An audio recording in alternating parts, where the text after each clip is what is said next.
The idea for this body of work came from the same place that a lot of my ideas come from, which is not a place that is easy for me to access on demand. They sort of happen more than I find them. I was bedridden at the time when I came up with this, and I had an injury, a back injury that was really debilitating.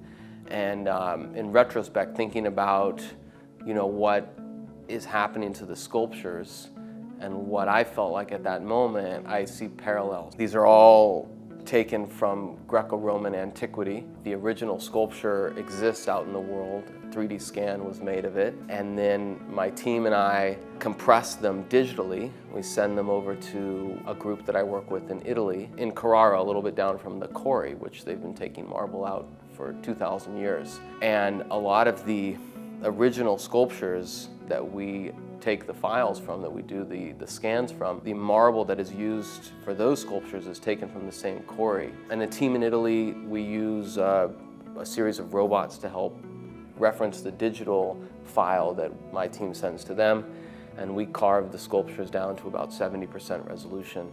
And then the last 30% is done all by master carvers by hand.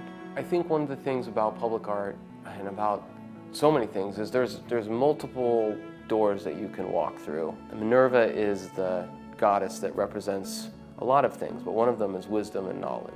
That's what makes it sort of appropriate for this setting. But I think that in any intellectual pursuit, you have the option of how many of these doorways you want to walk through, how far down that road you want to go. From far away, it appears to be some sort of minimalist cube that's stackable and shippable and commodifiable. And then get a little closer, both with your physical distance and with your thinking, and realize that it's not a cube, but it's actually a figure, that it's a human form. What does it mean to be rejecting classical forms and compressing them and modernizing them? Is that reverence or irreverence? Or is it actually just bringing it into a contemporary arena where all of a sudden this sculpture that we really weren't discussing at all becomes a centerpiece for conversation and thought?